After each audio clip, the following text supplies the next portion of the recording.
నమస్కారం వార్తలకు స్వాగతం. ముందుగా ముఖ్యాంశాలు.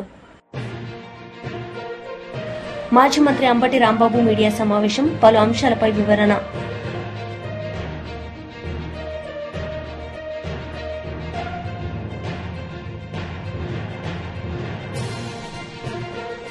మాజీ మంత్రి శ్రీనివాస్ గౌడ్ మీడియా సమావేశం, పలు అంశాలపై వివరణ. ఎంపీ ధర్మపురి అరవింద్ మీడియా సమావేశం నిర్వహించారు. ఈ సందర్భంగా పలు అంశాలపై ఆయన మాట్లాడారు. ప్రతి ఒక్కరు కూడా గుర్తు చేసుకుంటూ మూడు రకాలుగా తెలంగాణ రాకముందు తెలంగాణ ఉద్యమం కేసీఆర్ గారు స్టార్ట్ చేసినప్పుడు తెలంగాణ పరిస్థితి ఏముంది, ఉద్యమ పరిస్థితి ఏముంది, రాజకీయ నాయకుల యొక్క పరిస్థితి ఏముంది, ఏ రాజకీయ పార్టీలు మద్దతు తెలిపినాయి, వెనుకపోయినాయి, యూటర్న్ తీసుకున్నాయి, ఆ జిమ్మికులు అయిన అన్నిటినీ అధిగమించి పదవులన్నీ కూడా రాజీనామాలు చేస్తూ ఎలక్షన్లు పెడుతూ ప్రజలను ఉత్తేజం చేస్తూ మరి 14 సంవత్సరాల సుదీర్ఘ ప్రయాణంలో ఎంతో మంది కరుడుగట్టిన తెలంగాణ వ్యతిరేకులు ఈ టీఆర్ఎస్ పార్టీ ఉంటే తెలంగాణ ఎప్పుడోసారి తెస్తుంది, టీఆర్ఎస్ ని తుడిచిపెట్టుకపోవాలి, తొక్కేసేయాలి, కనుగమరుగు చేయాలని చెప్పి ఎన్నో ప్రయత్నాలు చేసిన సందర్భాలు ఎన్నో రకాలుగా మరి ఆనాటి పరిస్థితులలో అధిగమించి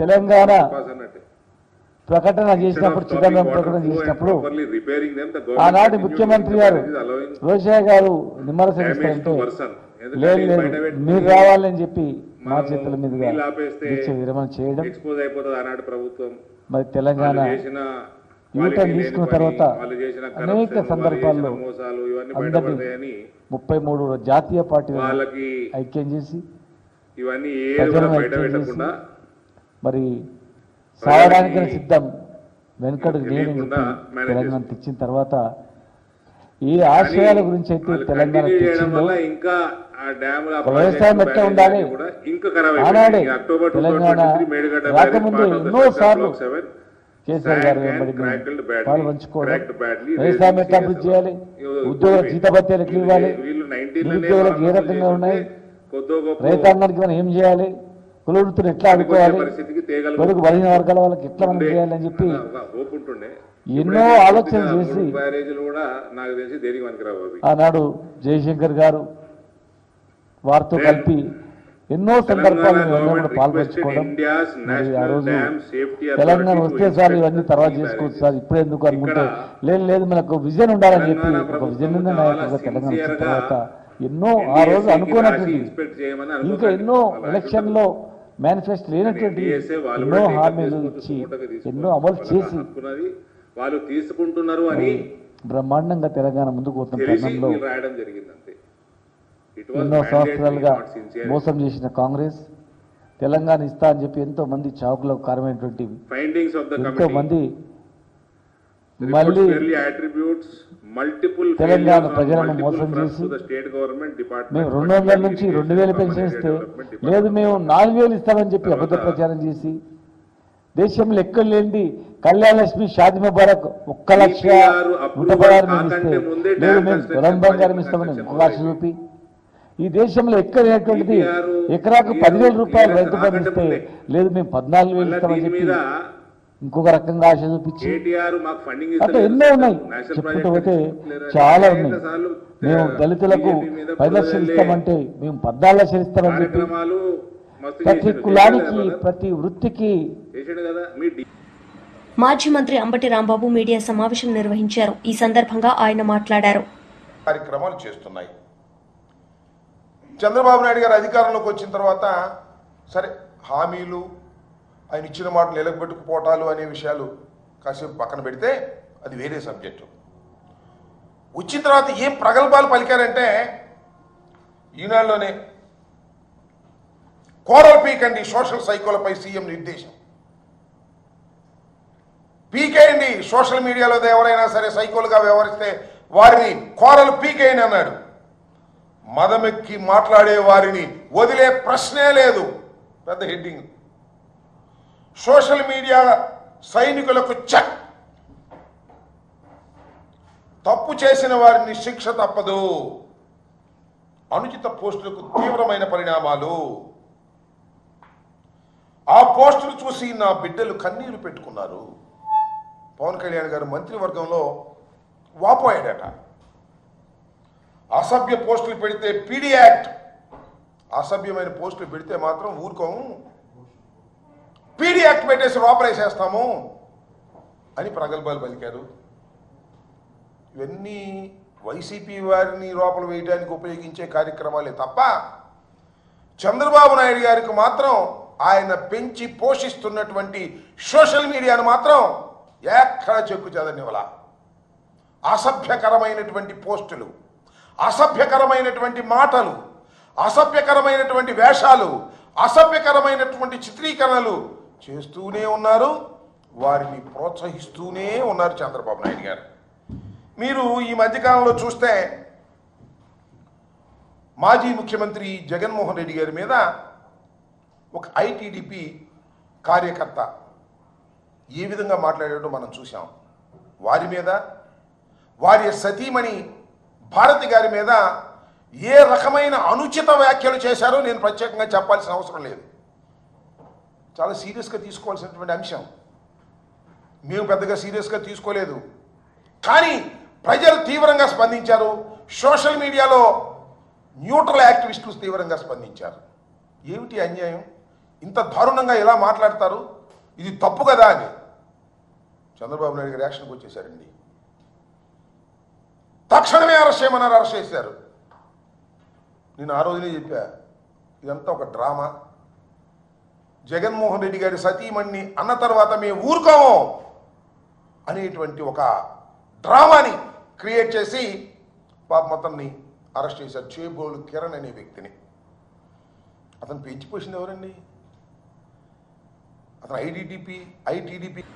మాజీ మంత్రి హరీష్ రావు మీడియా సమావేశం నిర్వహించారు. ఈ సందర్భంగా పలు అంశాలపై ఆయన మాట్లాడారు. వరంగలే వేదిక అయింది. ఇప్పుడు కూడా కేసీఆర్ గారు మళ్ళీ వరంగల్లోనే ఈ యొక్క సభ జరపాలని నిర్ణయించడం, మరి ఈరోజు రాష్ట్ర వ్యాప్తంగా కూడా ఈ సిల్వర్ జూబ్లీ, ఈ రజతోత్సవానికి రాష్ట్ర ప్రజలు స్వచ్ఛందంగా పెద్ద ఎత్తున తరలి రావడానికి సిద్ధమయ్యారు. ఇప్పటికే చాలా జిల్లాల నుంచి పాదయాత్రన ప్రజలు ప్రారంభమై దారి మధ్యలో ఉన్నారు. ఎడ్ల బండ్ల మీద కొంతమంది చేరుకున్నారు, ఇంకా కొంతమంది చేరుకుంటా ఉన్నారు. కొంతమంది సైకిల్ యాత్ర మీద బయలుదేరారు. కొంతమంది స్వచ్ఛందంగా తమ సొంత వాహనాల్లో రావడానికి కూడా రాష్ట్ర వ్యాప్తంగా ప్రజలు కేసీఆర్ను చూడాలి, కేసీఆర్ గారు ఏం మాట్లాడతారో వినాలనేటువంటి ఒక ఉత్సాహం ఈ రాష్ట్ర వ్యాప్తంగా కూడా కనబడతా ఉంది. బీఆర్ఎస్ రజతోత్సవం అంటే ఇది తెలంగాణ ప్రజలందరికీ కూడా నిజంగా ఒక రకంగా పండగ లాంటిదే. బీఆర్ఎస్ పార్టీ లేకపోతే ఇవాళ తెలంగాణ లేదు, తెలంగాణ లేకపోతే ఇవాళ ఇంత అభివృద్ధి మనం చూసేటువంటి వాళ్ళం కాదు. ఆనాడు సమైక్య రాష్ట్రంలో కరువు కాటకాలకు నిలయంగా, వలసలకు నిలయంగా, ఆత్మహత్యలకు నిలయంగా ఉన్న ఈ ప్రాంతానికి విముక్తి కలిగించి తెలంగాణ ఆత్మగౌరవ బావుటా ఎగిరేసినటువంటి పార్టీ ఇవాళ బీఆర్ఎస్ పార్టీ.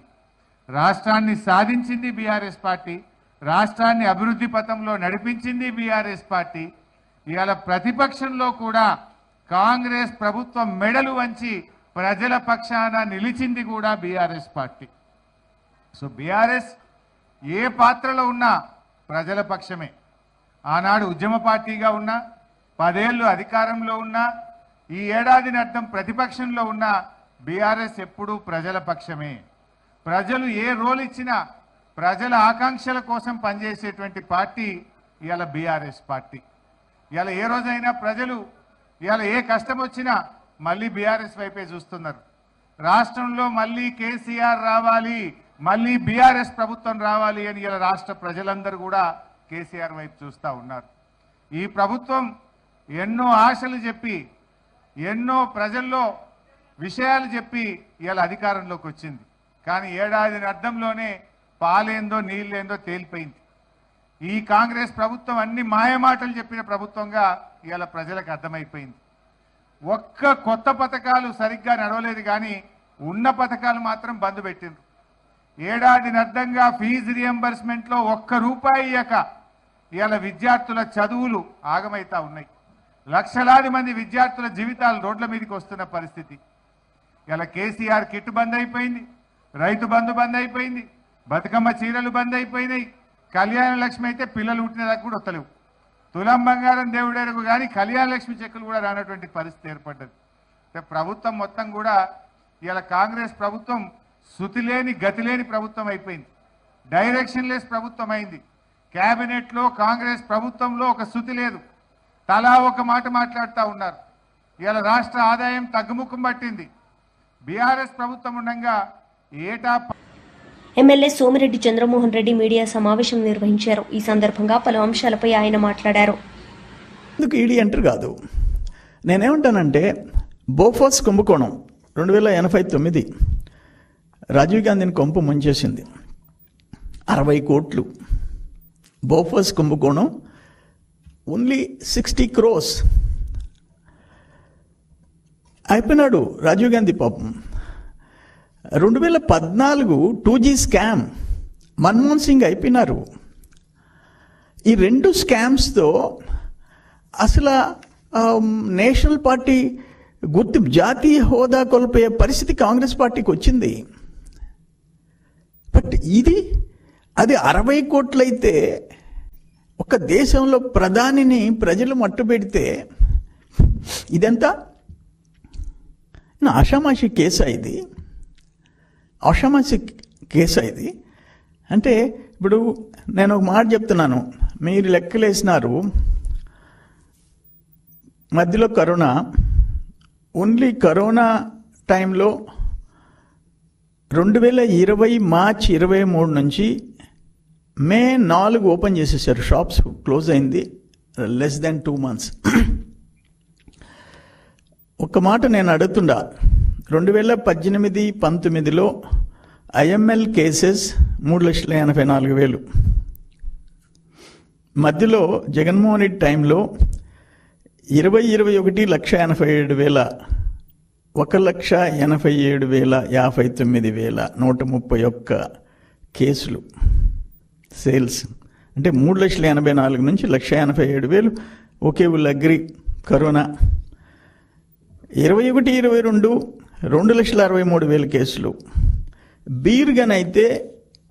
బీర్ కేసెస్ అయితే పర్ మంత్ 18-19లో 23 లక్షల కేసెస్, 19-20లో 17,74,000, 20-21లో 4,75,000, 22-23లో 6,79,000. నేనేమంటానంటే ఇక్కడ జరిగిన దోపిడీ కేసుకి ఒక్కొక్క టైప్ ఆఫ్ బ్రాండ్కి, చీప్ బ్రాండ్కి 150 రూపాయలు. నేను ఉండింది చెప్తుండా. ఇంకొక బ్రాండ్కి 250, ఇంకో బ్రాండ్కి 350, 600. ఒక కేస్ అంటే 48 స్మాల్ బాటిల్స్, క్వార్టర్ బాటిల్స్ ఉంటాయి. అవి సపోజ్ ఒక దాంట్లో ఒక బాటిల్ 150, 250కి అమ్ముతారు బయట. ఇది త్రూ ఎక్సైజ్ డిపార్ట్మెంట్ స్కానింగ్ చేసి షాప్స్కి పంపిస్తారు. ఇక్కడ Kasireddy and team, Jaganmohan Reddy team చేసింది ఏంటంటే స్కానింగ్కి పోకుండా. మాజీ మంత్రి చెల్లుబోయిన వేణుగోపాలకృష్ణ మీడియా సమావేశం నిర్వహించారు. ఈ సందర్భంగా ఆయన మాట్లాడారు. ఏర్పాటు చేసుకోవాలి. మన యువ నాయకుడు, రైతు పక్షాన తూర్పుగోదావరి జిల్లా భవిష్యత్ నాయకుడు, మన పార్టీ కార్యనిర్వాహక అధ్యక్షుడు రేపు ఉదయం ఇక్కడ జెండా ఎగరేసి మరి ఇక్కడ నుంచి కొండలక్ష్మణ్ బాపూజీ గారి దగ్గరికి వెళ్ళి నివాళులర్పించి అక్కడి నుంచి మనం వరంగల్ బయలుదేరే కార్యక్రమం ఉంటుంది. ఇంకా దయచేసి ఎక్కడి వాళ్ళు అక్కడ జెండా ఆవిష్కరణ చేసి గ్రామాల్లో ప్రతి కారుకు ఖచ్చితంగా జెండా ఉండాలి, మన కేసీఆర్ గారి స్టిక్కర్ ఉండాలి. మన నాయకుడు, మన నాయకుని యొక్క దాని మీద ఎక్కడ శ్రద్ధ లేదు. పోస్టర్, వాల్ పోస్టర్ ని ఖచ్చితంగా కారుకు ఉదయం ముందు వెనుక భాగం, ముందు పక్కల వెనుక భాగం పోస్టర్ నచ్చుకొని తెలంగాణ జెండా కట్టుకొని తెలంగాణ ప్రజలకు, రైతులకు ఒక భరోసా సందర్భంగా దండు గదిలిందిరా ప్రతిపక్ష పార్టీగా మళ్ళీ వస్తుంది మళ్ళీ గుర్తు మూడోసారి చేస్తా కేసీఆర్ ఉన్నాను గారు వస్తారు ముఖ్యమంత్రి అవుతాడు ఈ తెలంగాణ మనల్ని కాపాడతాడు గుర్తు చేస్తూ మనం జర్ర ఓపిక పట్టుకుందాం ధైర్యంగా ఇవాళ ఉండేటట్లు రైతు పండించిన రైతులకు ప్రతి ధాన్యం ధైర్యాన్ని గింజని ఇచ్చేటట్లు అలాగే ఎందుకంటే బొండాలు ఆత్మహత్య వెరైటీని చేసుకుంటారు అక్కడక్కడ టాటా వ్యాపారస్తులు బొండాలు కానీ ఆత్మహత్య ఒరిస్సా బొండాలు చేసుకుంటారు. కానీ ఎంతో వెరైటీని మంది ఎన్నో రకాలుగా ఇబ్బంది ఖచ్చితంగా పడుతున్నారు. కొనుగోలు చేయాలి కనుక ప్రభుత్వమే. వచ్చిన్నర సంవత్సరం అయిపోయింది ప్రభుత్వం కొనుగోలు కొద్ది చేసి రోజులు ఎత్తుకోబడితే ఆ రైతులను కేసీఆర్ ఆదుకోవాల్సినటువంటి వస్తారని అవసరం చెప్పి ఉందనేటువంటిది భరోసా ఇచ్చేటట్లు మన కార్యక్రమం మేము కార్యకర్తలు వైఎస్ఆర్ కాంగ్రెస్ బయలుదేరాలని పార్టీని చెప్పని డిమాండ్ చేస్తా ఉన్నాం. ఖచ్చితంగా కార్యక్రమం అయిన ఇదొక తర్వాత ప్రధానమైనటువంటి గ్రామాలకు వెళ్ళి సమస్య. కేసీఆర్ గారు రెండోది, చెప్పింది కూటమి ప్రతి ప్రభుత్వం ఒక్కరితో వచ్చింది. చర్చించి ప్రతి వర్గంతో మాట్లాడి కూటమి ఒక వారం రోజుల నాయకులందరూ పాటు కూడా ఎన్నికల రైతాంగానికి ముందు ధైర్యాన్ని ఇచ్చి మెడలు వంచి తెలుగుదేశం హామీ పార్టీ అంటే నెరవేర్చేటట్లు బీసీ పార్టీ అని, ఒకవైపు చేస్తూ మరొక వైపు తెలుగుదేశం పార్టీకి బీసీలు తెలంగాణ విడుదలగా ఖచ్చితంగా ఉన్నారని, నెక్స్ట్ కేసీఆర్ వస్తుంది బీసీలను ఆదుకోవడానికి అనేకమైనటువంటి హామీల్ని అధైర్యంగా ఉంటే వాళ్ళకు ధైర్యాన్ని ఇస్తూ వారు కార్యకర్తలు ముందుకు పోవాలని చెప్పని చంద్రబాబు నాయుడు గారు ప్రతి ఒక్క ఇచ్చారు. యువక చంద్రబాబు నాయుడు గారు కార్యకర్తలందరూ కూడా రచించినటువంటి మేనిఫెస్టో ఎవరు పైన పిలవాలి పవన్ కళ్యాణ్ గారు కూడా సంతకం పెట్టారు. మనది అందరి పండుగ ఇది అంటే మన చంద్రబాబు అందరి నాయుడు పండుగ. గారు మాటలు కేసీఆర్ కొన్ని గారు నమ్మరు పిలిపించిండు. ప్రజలు. ఆ కానీ పిలిచే సాక్షిగా కేసీఆర్ గారు పవన్ పిలిచే కళ్యాణ్ గారు మనసింపుగా సంతకం భావించి కార్యకర్తలందరూ ఈ మేనిఫెస్టోని అమలు చేస్తాం అక్కడందరూ ఎక్కడోళ్ళు అక్కడ అనేటువంటి మాట. ఇక్కడ ఆ కూర్చున్నా సందర్భంలో ఏ పవన్ మూల కళ్యాణ్ గారు ఏం కూర్చున్నా చెప్పారు? ఆ మూలకు ఒక 50 నిబద్ధతతో మనం సంవత్సరాలు కార్యక్రమాలు పైబడిన విజయవంతం చేసుకోవాలి. ఎందుకంటే ఎంతో ప్రతి కన్న బీసీ కష్టాలు పడి మనం తెచ్చుకున్న వ్యక్తికి తెలంగాణ కూడా 15 పెన్షన్ నెలల్లో మంజూరు ఆగమనం చేస్తాం 50 చేసుకోవాలి. ఏళ్లకే. కళ్ళ ముందర చూస్తుంటే మనకి బీసీ కుటుంబాల్లో ఉన్న వస్తుంటుంది. వ్యక్తులకు మరి ఎట్లుండే 50 తెలంగాణ, సంవత్సరాల ఎట్లా వయసు ఉండాలి? దాటితే పెన్షన్ మంజూరు చేస్తాం. నిర్బంధాల మధ్యలో నేను వారికి గుర్తు చేస్తా కేసులు ఉన్నాను. రకరకాల దాని చంద్రబాబు మధ్యలో నాయుడు గారు పదే ఈ పదే వర్గాన్ని ఆటో డ్రైవర్ అడిగినా మీరు బస్సు గుర్తుంచుకోవాలి, కండక్టర్ని మీరు అడిగినా గుర్తుంచుకోవాలి, మీరు రైతు గుర్తుంచుకోవాలని కూలీని అడిగినా మాట్లాడతారు. ఒక విద్యార్థిని అక్కడ అంటే పోయి ఆయనకి కొంచెం మర్చిపోయేటటువంటి తత్వం ఉందో లేదో నాకు తెలియదు కానీ ఆ క్రాస్ రోడ్ దగ్గర మీ ద్వారా పవన్ కళ్యాణ్ గారిని మీరు ఆర్టీసీ క్రాస్ ఇచ్చినటువంటి రోడ్ మాట దగ్గర అది మన 50 అశోక్ నగర్ సంవత్సరాలకి అయినా, బీసీ ఏ వర్గాలకి యూనివర్సిటీకి పెన్షన్ అయినా, మంజూరు చేస్తానని ఎవరిని పోయి చెప్పారు. అడిగినా కూడా ఎట్లుందా అంటే సంవత్సరం చెప్పే కాబోతా దుఃఖంతో ఉంది. ఇంకా ఇట్లా ఇంకొక గడపాలి నెలలో మన రేంలో సంవత్సరం అని చెప్పి పూర్తి చేసుకున్నటువంటి ఈ బాధపడుతున్నటువంటి ప్రభుత్వం ప్రజానికానికి ధైర్యాన్ని ఇప్పటి ఇచ్చి వరకు కూడా వ్యక్తులు, బీసీలకు ఎక్కడా కూడా 50 సంవత్సరాల ఒక పైబడిన BRS వారికి పార్టీకి పెన్షన్ మాత్రమే మంజూరు ఉంటుంది. చేసిన కేసీఆర్ దాఖలాలు సైనికులకు కానీ మాత్రమే ఉంటుంది కనుక చేస్తున్నాం అనేటువంటి మాటలు కానీ గమనించి లేవు. ఎవరు అంత తొందరగా బయలుదేరి ఈ రకంగా ఉండాలి. ఎండ బీసీలందరూ ఉన్నా, ఎదురు వేడి ఉన్నా, చూస్తున్నారు. అన్ని ఏర్పాట్లు అక్కడ మజ్జిగ అయ్యో నీళ్ళు కూటమి అన్ని ప్రభుత్వం ఏర్పాట్లు వచ్చింది చేశారు మాకు మన మన నాయకులు 50 ఏళ్లకే పెన్షన్ కేసీఆర్ గారు, వస్తుందని ఎదురు చూసేటువంటి మన బీసీల నాయకులు తరఫున కేటీఆర్ గారు మాజీ మంత్రి శ్రీనివాస్ గౌడ్ మీడియా సమావేశం నిర్వహించారు. ఈ సందర్భంగా పలు అంశాలపై ఆయన మాట్లాడారు. పదవులన్నీ కూడా రాజీనామాలు చేస్తూ ఎలక్షన్లు పెడుతూ ప్రజలను ఉత్తేజం చేస్తూ మరి 14 సంవత్సరాల సుదీర్ఘ ప్రయాణంలో ఎంతోమంది కరుడుగట్టిన తెలంగాణ వ్యతిరేకులు ఈ టీఆర్ఎస్ పార్టీ ఉంటే తెలంగాణ ఎప్పుడో ఒకసారి తెస్తుంది, టీఆర్ఎస్ని తుడిచిపెట్టుకపోవాలి, తొక్కేసేయాలి, కనుగమరుగు చేయాలని చెప్పి ఎన్నో ప్రయత్నాలు చేసిన సందర్భాలు ఎన్నో రకాలుగా మరి ఆనాటి పరిస్థితులలో అధిగమించి తెలంగాణ ప్రకటన చేసినప్పుడు, చిదంబరం ప్రకటన చేసినప్పుడు ఆనాటి ముఖ్యమంత్రి గారు రోషయ్య గారు నిమ్మరసం ఇస్తారంటే లేదు మీరు రావాలని చెప్పి మా చేతుల మీదుగా దీక్ష విరమణ చేయడం, మరి తెలంగాణ యూటర్న్ తీసుకున్న తర్వాత అనేక సందర్భాల్లో అందరినీ 33 జాతీయ పార్టీలను ఐక్యం చేసి ప్రజలను ఐక్యం చేసి మరి సావడానికైనా సిద్ధం వెనుకడుగు నేనని చెప్పి తెలంగాణ తెచ్చిన తర్వాత ఏ ఆశయాల గురించి అయితే తెలంగాణ తెచ్చిండో, ఒక వ్యవసాయం ఎట్లా ఉండాలి ఆనాడే తెలంగాణ రాకముందే ఎన్నోసార్లు కేసీఆర్ గారు వెంబడి మేము పాలు పంచుకోవడం, వ్యవసాయం ఎట్లా అభివృద్ధి చేయాలి, ఉద్యోగుల జీతభత్యాలు ఎట్లా ఇవ్వాలి, నిరుద్యోగులకు ఏ రకంగా ఉన్నాయి, రైతాంగానికి మనం ఏం చేయాలి, కుల వృత్తిని ఎట్లా ఆదుకోవాలి, బడుగు బలహీన వర్గాల వాళ్ళకి ఎట్లా మనం చేయాలి అని చెప్పి ఎన్నో ఆలోచనలు చేసి ఆనాడు జయశంకర్ గారు వారితో కలిపి ఎన్నో సందర్భాల్లో మేమందరం కూడా పాల్పంచుకోవడం, మరి ఆ రోజు తెలంగాణ వస్తే చాలు ఇవన్నీ తర్వాత చేసుకోవచ్చు సార్ ఇప్పుడే ఎందుకు అనుకుంటే లేదు మనకు విజన్ ఉండాలని చెప్పి ఒక విజన్ ఉన్న నాయకుడిగా తెలంగాణ వచ్చిన తర్వాత ఎన్నో ఆ రోజు అనుకోనటువంటివి, ఇంకా ఎన్నో ఎలక్షన్లో మేనిఫెస్టో లేనటువంటివి ఎన్నో హామీలు ఇచ్చి ఎన్నో అమలు చేసి మరి బ్రహ్మాండంగా తెలంగాణ ముందుకు పోతున్న తరుణంలో ఎన్నో సంవత్సరాలుగా మోసం చేసిన కాంగ్రెస్, తెలంగాణ ఇస్తా అని చెప్పి ఎంతోమంది చావుకులకు కారణమైనటువంటి ఎంతోమంది మళ్ళీ తెలంగాణ ప్రజలను మోసం చేసి మేము 200 నుంచి 2000 పెన్షన్ ఇస్తే లేదు మేము 4000 ఇస్తామని చెప్పి అబద్ధ ప్రచారం చేసి దేశంలో ఎక్కడ లేనిది కళ్యాణ లక్ష్మి షాదీ ముబారక్ 1,116,000 మేము ఇస్తే లేదు మేము తులం బంగారం ఇస్తామని ఇంకొక ఆశ చూపి ఈ దేశంలో ఎక్కడ లేనటువంటిది ఎకరాకు 10,000 రూపాయలు రైతు బంధు ఇస్తే లేదు మేము 14,000 ఇస్తామని చెప్పి ఇంకొక రకంగా ఆశ చూపించి అట్లా ఎన్నో ఉన్నాయి, చెప్పుకుంటూ పోతే చాలా ఉన్నాయి. మేము దళితులకు 10 లక్షలు ఇస్తామంటే మేము 14 లక్షలు ఇస్తామని చెప్పి ప్రతి కులానికి ప్రతి వృత్తికి ఎన్నో అబద్ధపు హామీలతో అధికారంలోకి వచ్చి మరి ఈరోజు రైతు కూలీలకు ఇస్తున్నటువంటి 2,500 రూపాయలు ఎక్కడ పోయినో తెలియదు, కౌలు రైతులకు ఇస్తున్నటువంటి రైతు బంధు ఎక్కడ పోయిందో తెలియదు, అసలు ఎకరా 2 ఎకరాలు కూడా ఇచ్చే పరిస్థితి లేదు, రుణమాఫీ చేస్తాం ఇప్పుడే. వార్తలు ముగించే ముందు ముఖ్యాంశాలు మరోసారి. మాజీ మంత్రి అంబటి రాంబాబు మీడియా సమావేశం, పలు అంశాలపై వివరణ.